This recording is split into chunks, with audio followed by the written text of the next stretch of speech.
This week, we talk about how much fun we had watching the latest installment into the MCU, the Thunderbolts, or should I say, the new Avengers. We also talk about some of the really fun stuff that came out of Star Wars Day this year, and we talk about a whole lot more happening out there in the pop culture universe. Welcome to the Infinite Taylorverse.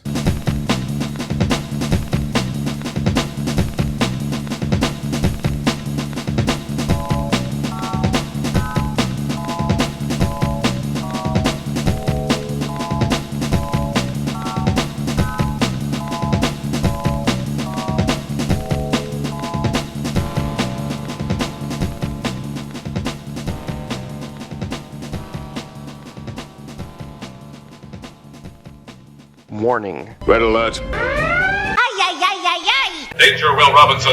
Danger. That's the emergency alert. This episode is full of spoilers for some of the latest and greatest nerdy movies and shows. Spoilers. Listener discretion is advised. What's up, everybody? Welcome to the Infinite Taylorverse podcast. I'm Billy Taylor. I'm Taylor Oxner. And this week, we are back to talk about all the fun stuff happening out there in the pop culture universe. And this past week was full of some really fun stuff. But before we jump into that, Taylor, what have you been nerding out about this week, man?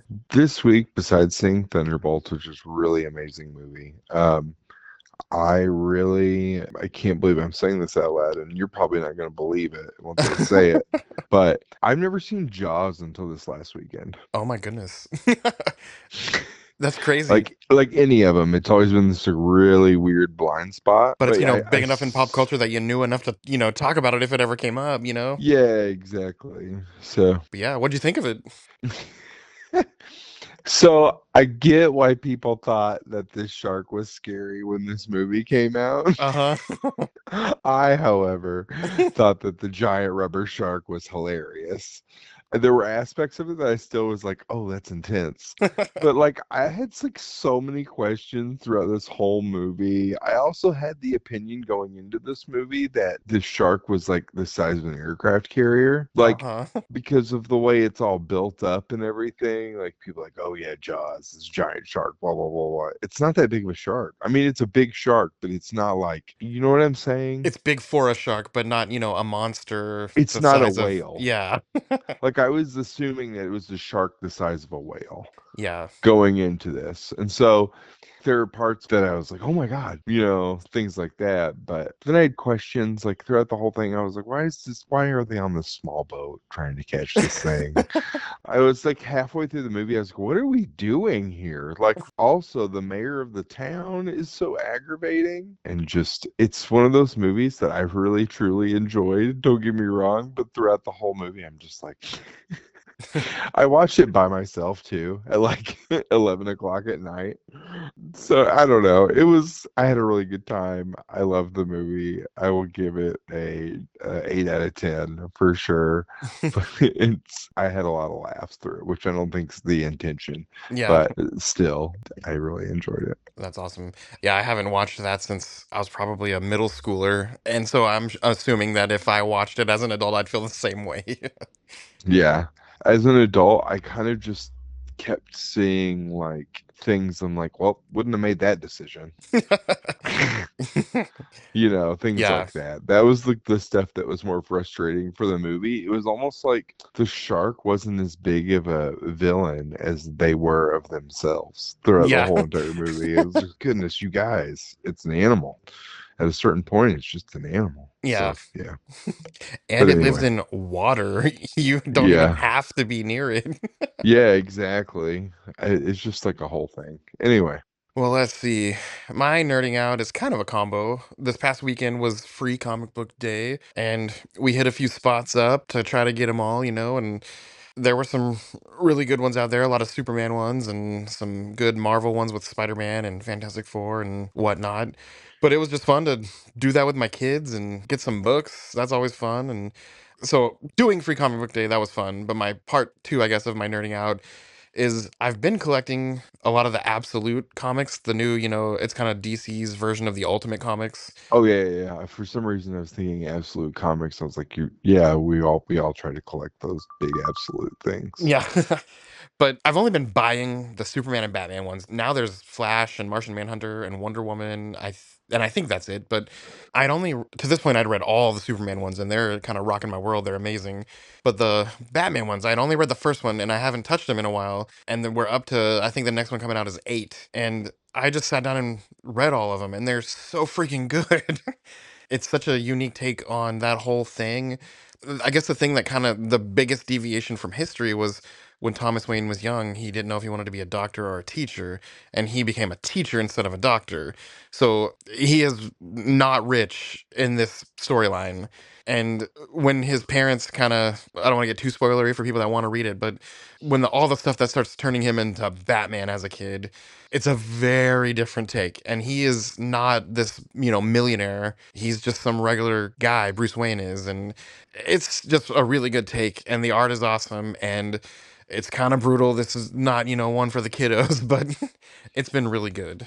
Oh, that's awesome. Yeah, I want to read it eventually. I'll probably read it when it gets all like collected up. Yeah. The first major villain is Black Mask, and then now it seems they've shifted into the next storyline in issue 7, and it's going to be a version of Mr. Freeze, I think, from the way they're Okay. going. Yeah. So they're not going, they don't have like super villains? At least not that we've seen yet. And some of his best friends they were also, just poor kids from school. And it's Edward Nigma and Oswald Cobblepot and Waylon, I can't think of his last name, who's the Killer Croc. And Harvey Dent's one of their friends. And Selena's one of their, it's like a friend group. I don't know, it's such an interesting take on all these characters. And so far, I've really liked it. Huh, okay. But hey, let's jump into the news. First thing on the list, obviously, is we both had a chance to see Thunderbolts this weekend. Or, first of all, spoiler alert to people who have not gone and seen it. We're going to spoil this thing. And also, spoiler alert if you've not been watching the Marvel marketing strategies out there right now. But when I say Thunderbolts, that asterisk was a big asterisk. And they are also now known as the new Avengers. Yeah. Did you see that coming? I didn't see that being the reason for the asterisk necessarily, but it makes sense why they're calling themselves that. And yeah, I did think the original origins of calling themselves the Thunderbolts in the movie was cracking me up. It's just named after Yelena's soccer team and they were doing it tongue in cheek, but Yeah. it kind of in the end stuck a little bit. And then until we got the new name, but I really loved this movie and I feel like Marvel hit a home run with this one.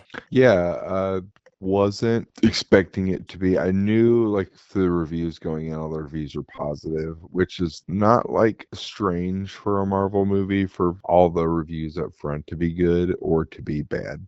Yeah. So it's like one of those things where it's like, okay, is this going to be one of those movies I'm going to go into and be like, oh, I didn't think it was that bad? Or is it going to be, I go into it and go, wow, that was not good.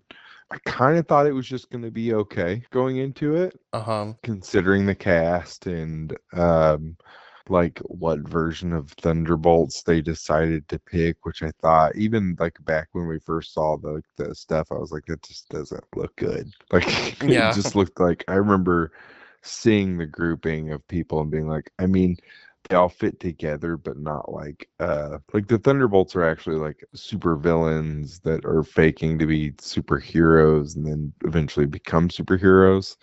This one's like they're mercenaries, they're not bad guys, I guess, outright anyway. Yeah. It was just like a different take on it, which like the take worked really well. Yeah, didn't expect Taskmaster to get blown out of the movie within the first, like, what, 10 minutes? Oh, I know. I gasped because I didn't expect it either. But in the back of my mind, I kept thinking, can she regenerate? Like, I don't remember. She's got to come back, right? And she did not come back. No, I mean, Taskmaster, I don't believe has a healing factor. Yeah, I think Taskmaster's only ability is to be able to mimic other people's body movements. But even in like, it wasn't it in the MCU version, it was like a program. I think so. Yeah. Yeah, so I thought maybe it was a good way to get rid of that version of Taskmaster that people genuinely didn't really care for, and maybe replace them with a new version down the line. That's true. Especially because I'm pretty sure, I'm not 100%, but isn't Taskmaster a mutant? I guess what I found says Earth 616 Taskmaster is not a mutant, but one of the alternate Earths 8909 Taskmaster is a mutant. And that's according to Marvel.com. Okay. The character in the comics, that's like an ability they have. Yeah. not a program. Also, the character's a male, which I don't think really matters. Yeah. But the male is also supposedly decently good looking, if I remember correctly. Oh, Like, it's okay. the mask is just like a mask, and he's a mercenary. He doesn't fight for good or evil. Just the highest And bidder. then, yeah, highest bidder, very Boba Fett. But people who are bad just tend to hire mercenaries more. Yeah. But I've it's been on both sides of the coin. Yep. Since seeing the movie, I've read a lot of stuff about it, and I saw a thing where the directors and stuff and the writers had a really funny plot line for Taskmaster, and it sounds like they were going to have her have a memory loss thing that just kept happening throughout the movie. And if you can picture the beginning of the movie when they're all at that facility to try to kill each other so that they can, Val and Tina can wipe them off the board and have no loose ends or whatever, one of the plot lines was after they all finally figure that stuff out and kind of decide to team up, Taskmaster throughout the movie, her target was US Agent. And throughout the movie, her very horrible memory kept reminding her that he's her target, even after they've made friends. And they kept having to fight and stop her and be like, no, we've gone over this. And that was Oh, gonna that's it was interesting. going to be a comedic thing throughout the movie, but they changed gears a little bit. And when they did, it just didn't make sense for that character to even be in the movie. So they just offed her very early on. Yeah, that's interesting. Yeah, I just figured down the line they'll probably bring that character back because that ability and character is actually really cool. Yeah, Especially maybe if they can bring Daredevil back into movies, if they can bring, I don't know if they can or not, but Taskmaster, like one of the biggest things that he could do was he fought like Daredevil. yeah, That's what they said. He's like he fought like Daredevil. He used a shield like Captain America. He used a bow and arrow like Hawkman, a sword like Swordsman. You know what I mean? yeah. It was like he had all the things.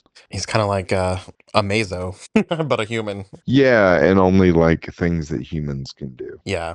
Another interesting thing I was reading about the movie was the producer, Brian Chapek. Someone asked him about the character Mel, which was Valentina's assistant, and they said, is there a greater thing going on here with that character? And they said they noticed her wearing a songbird necklace, that character was.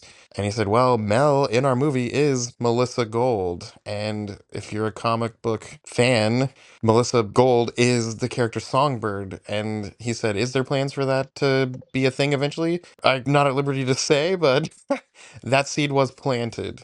So I thought that was That, interesting. yeah, that would be amazing. I love that character actually. Yep. Wasn't that one of the Thunderbolts at one point? One of the original. Yeah. And the only one of the original who basically was part of the book the whole entire time. Or at Yeah. least even when they weren't in the book like every week, they were one of the ones who would come back frequently to the team. And I think the only one that was a Thunderbolt that I think that first one to become a real Avenger Oh, okay. of the original team, because like most of those guys were like villains, right? So they had to like work a bunch of crap off. Yeah. So yeah, I'm pretty sure she was the only one that became from that original team that became an Avenger eventually. Yep. We were talking earlier, and we were just talking about how we did not expect this movie to hit all the feels the way it did. Yeah, yeah. It definitely did. Yeah, so like the character of the century was in the movie. And it's a complicated character. It's for us to get into every aspect of the character would be like it would be a whole long podcast or whatnot, but Yeah.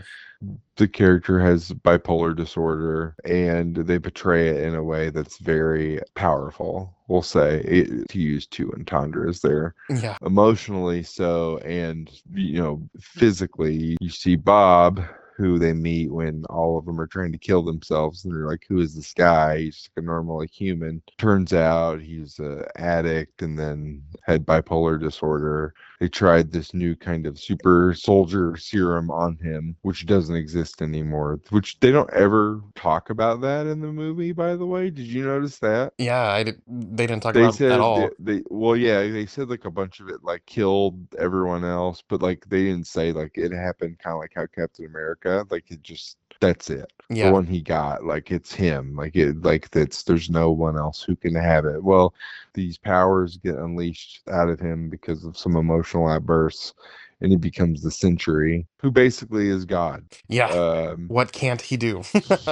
and in the comics, that's how he's written as well. But he's written as very like, I'm above all this. I don't need this. It's very Doctor Manhattan-y. Yeah. I mean, it's crazy. The power scale it's unmatched in Marvel, basically.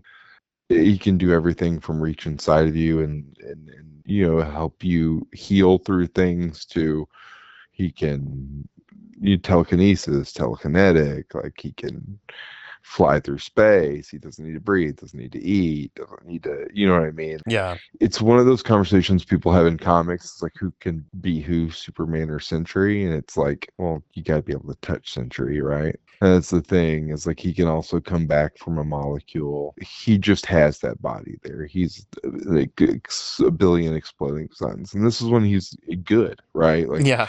he can do anything he wants to do. He can do all these because he's generally a good person. But then there's that flip side, which they don't outright call it the void, but he kind of says the void at Yeah. one point. It's like a void inside of me or something like that. Yeah, yeah. And realizing that that's him, the other side, and the only person who can beat him is his own because there's no one else. And so eventually, like in the comics, the Reed Richards is just like, well, we beat the void because you overcame it, but when's this going to happen again? And hundreds of people die again.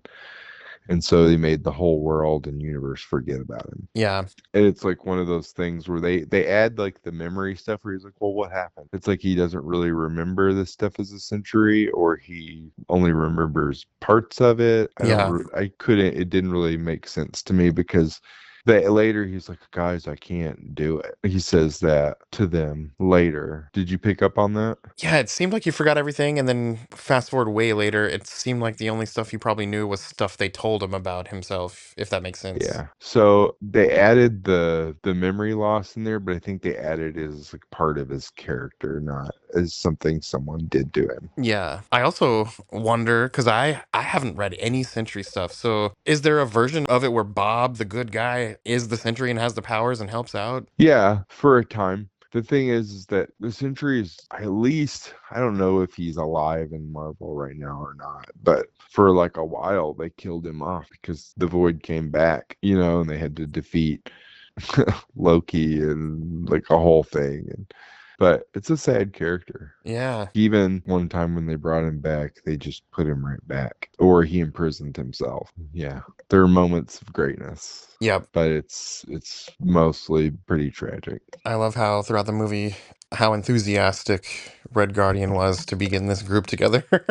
Oh yeah, he's so great. That character's amazing. I do wish though, which they did shave off his beard and he just had a mustache, right? Yeah, at At the the end, end. yeah. Yeah, now that everyone's all cleaned up, I kind of want to see like everyone's like new unit. Well, I guess we did kind of see all their new uniforms. I don't know. I want more, Yep. I guess. Well, the good news is all those characters are going to be back in the Doomsday movie, so that's going to be fun to see. Yeah, I didn't think I'd ever like U.S. Agent either. Oh, same here. That was 100% the biggest shock to me was how at the end you kind of feel for the guy a little bit. Yeah, I just felt like you're kind of okay, he's like kind of paid his price or whatever. All these Yeah. characters kind of have. Yep. They're all redeemable by the end, which was really awesome. Yep. And then, of course, after the movie, we get that post-credits scene. We get the funny one with the Wheaties box, which cracked me up. But then we get the Oh yeah, it was really good. yeah. Then we get the zinger at the end with, their, I think it said it was 14 months later or something like that. And they're having the argument about the name for themselves and how Sam Wilson, Captain America, has put in a copyright for the Avengers and all that stuff. But then the next thing you know, their monitors are going crazy and they look and it's the freaking Fantastic Four's spaceship. Yeah. And my brain Wasn't starts going 100 places with that. so is that what's gonna happen at the end of Fantastic Four, I'm assuming? Yeah, the end of it's gonna shove them into somehow our universe. But another thought I had, what if it's a twist where, so obviously Doctor Doom is a Fantastic Four villain, and we know that this Robert Downey Jr. Doctor Doom is from another reality. What if that's not the Fantastic Four? What if that's Robert Downey Jr.'s Doom and he just stole one of their ships?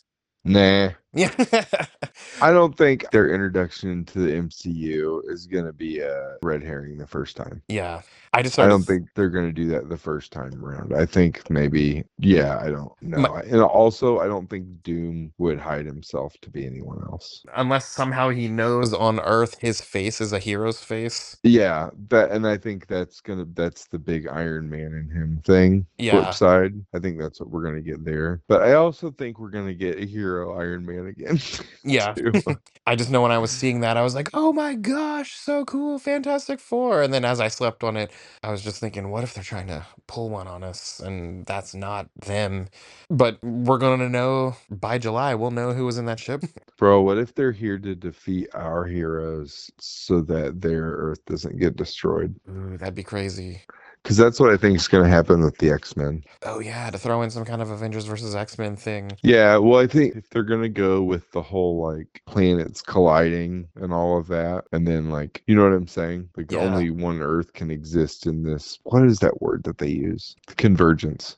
Okay. The Yeah, like all those convergences, you only need one Earth there, and it occupies that space. So it's their Earth versus our Earth, really. So I'm Yeah. wondering if that's like, if what's going to happen eventually is they're going to fight, and then they're going to be like, wait a minute, the true bad guy is Doom. If we can beat him, then we can make both of our Earths exist, which I don't think is going to happen. I think one of the Earths is going to be destroyed. Yeah. Or somehow Crisis on Infinite Earth style mash it all into one. Well, that's what Battle World is. Yeah. But I guess mash it all into one and then make it permanent moving forward. Oh yeah, at the end, well yeah, that's how they brought in like characters. Because like a lot of things about the Secret War, another like little thing they did was they also brought characters in from like other universes and things like that they had from years past, so that they could have all their characters on one Earth in Yeah. one dimension that they wanted.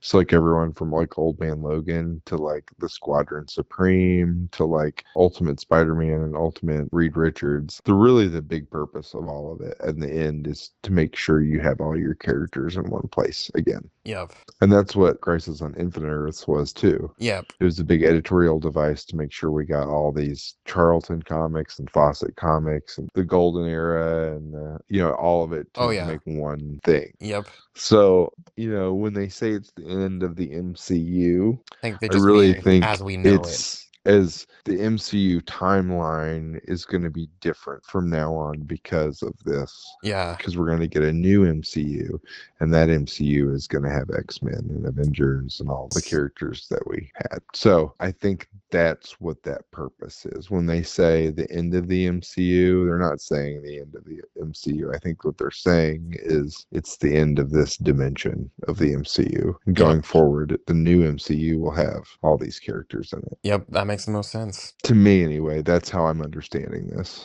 So all the stuff that's happening, we know that Avengers Doomsday is already filming. There's an inside scooper that says he just kind of witnessed a little bit of this filming. And one of the things they just filmed was a big scene with Robert Downey Jr.'s Doom fighting Ian McKellen's Magneto. Whoa, And that's really cool. I can't wait to see it. that is cool. And Kevin Feige was also in an interview, and kind of on a side note, someone was asking him about bringing mutants into the MCU officially and all that. And long story short, he went into how he currently has a 10-year plan for a whole mutant saga to be happening. So that's cool too. I can't wait to see what that looks like. 10 years, huh? Yeah, When does that start? that's a good question. I guess he didn't Or say. has that 10 years already started? I would guess he meant after we're finally introduced to the official X-Men, but who knows? He didn't say. I mean, we already had certain mutants come in. Kamala Khan's a mutant, right? Yep. And we've seen, I guess, officially what, Beast. We also, this week, got some official images from the new Ironheart series, and her suit looks really cool. Yeah, that's what I was most concerned about. Was it going to look like, because all the suits we had seen previously were all like her building them out of scrap and stuff. So I think that we were all just kind of like, okay, are we just going to get a whole like thing of her like loosely building thrift store parts? But it looks like she's going to get a really cool suit. Yeah. So there's some news floating around right now about Ryan Reynolds reportedly writing a secret Deadpool and X-Men team-up movie. And the latest rumor is that it's going to be more of an X-Force movie. Yeah. Okay. Which And oh, characters are he going to use? there's been no talk whatsoever, just the fact that he's doing it and he's the one writing it. Okay. So there was supposed to be a Hawkeye season 2, and when they offered Jeremy Renner a salary for this series, they offered him less than half of what they offered him for season 1, and he was like, I'm not half Jeremy, so what's up with that?" And they wouldn't budge, so he just washed his hands of it, and it sounds like we're still getting a Hawkeye season 2, but it's gonna 100% revolve around Kate Bishop. Oh, wow. Yeah, that which is crazy. And of course they'll pull it off just with her, but why on earth wouldn't they pay him at least what they paid him last time?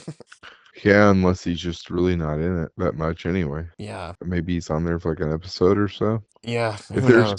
they're saying they can do it with just her, then it must have been fairly easy to write out. Yeah, I guess so. The final thing I have with Marvel is that the new Spider-Man movie, Spider-Man Brand New Day, they gave it a release date, and it's going to be July 31st, 2026. So that'll be right after Doomsday, it sounds like. The very next thing.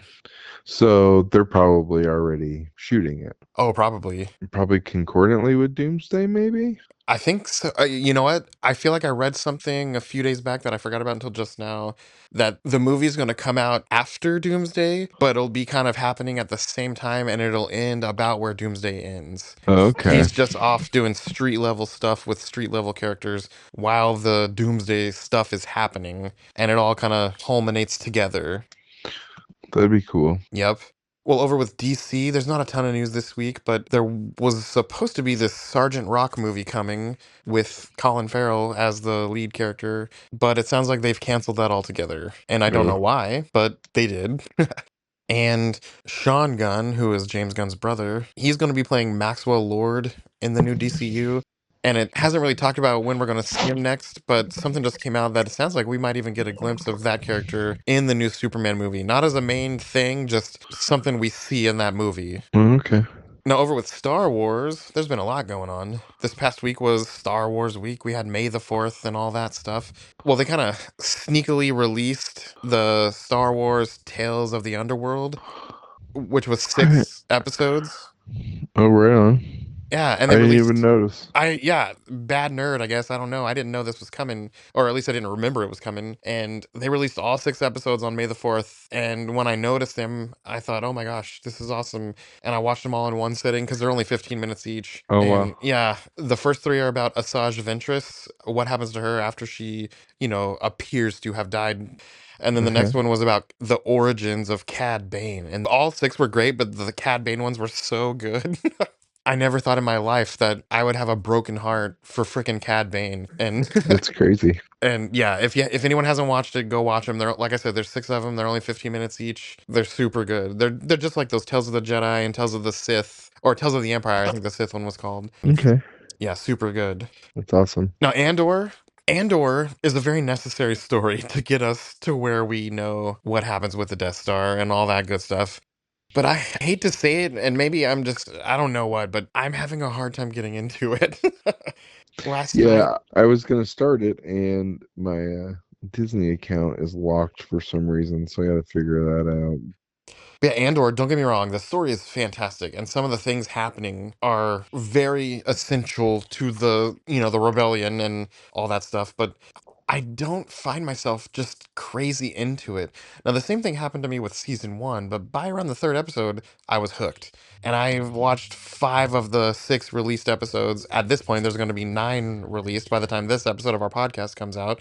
And I've only watched 5 of them. And I'm just having a hard time. And that's a me thing. That does not mean this is a bad show. But for some reason, I don't know. Maybe my brain is wired for some lightsaber battles and space things. I don't know. This has been very, very ground level, underhanded, shady bad guy stuff happening. And I don't know. Hopefully, I get into it because I'm going to keep watching it. Yeah, I've always said this about Star Wars is that I used to think that I didn't like fan service in Star Wars, but I'm starting to realize how much I really do like fan Yeah. service in Star Wars. Yeah. So maybe that makes me a bad fan. I'm not sure, but yeah, Yeah. I feel the same way. And again, I'm not hating it. I just, for some reason, I'm not connecting to it. And maybe I will, but who knows? Maybe you're not connecting to it because you can't get attached to these characters because they're all gonna die. That's true. I didn't even think of that. Maybe my That brain's like was like protecting my heart. well, I mean, think about it. It's like it's hard to invest into something that you know is just gonna like end very abruptly. Yep, that's true. That's got to be it. Maybe these next couple episodes will be a little bit easier if I let myself turn that off. Uh-huh. I mean, if you can. I Yeah, mean, if I can. that's what the story is, just a big snowball. And I think that's what maybe that's where we have issue with it because we're just like, I already know what's gonna happen.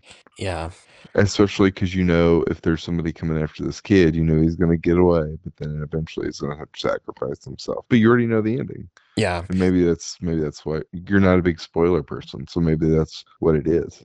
You maybe. have a spoiler. I do have to say, anything with Mon Mothma has been very well written.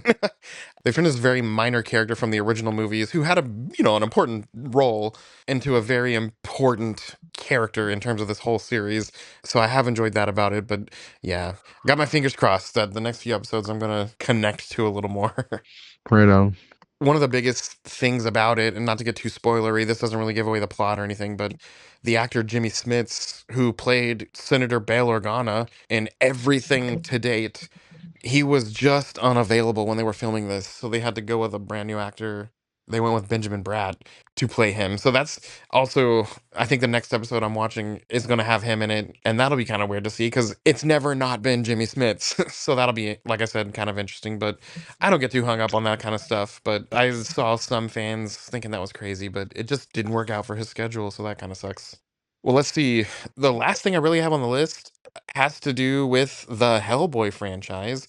And some stuff came out recently with Guillermo del Toro saying that he wants to round out his two movies into a trilogy, bring back Ron Perlman. It'll deal with Hellboy having children and training those children.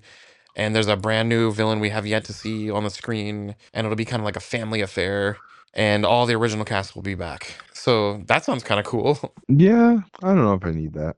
I don't know if we need it. I know the people who love Hellboy are very loyal to the Ron Perlman Hellboy and hate anything else. Yeah, I don't understand why. I like those movies, but I don't feel like they're the best representation of those books. But that's a thing that sounds like it's coming. So for those of you that that's going to make happy, it sounds like you're going to be happy. Yeah, right on. And that's really it.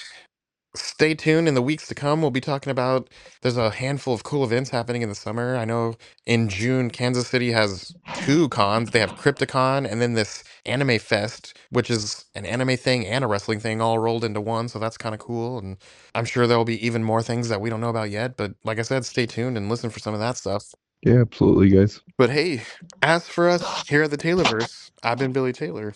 I'm Taylor Oxner. And come back next week, guys. Same Taylor time, same Taylor channel. Bye. Bye.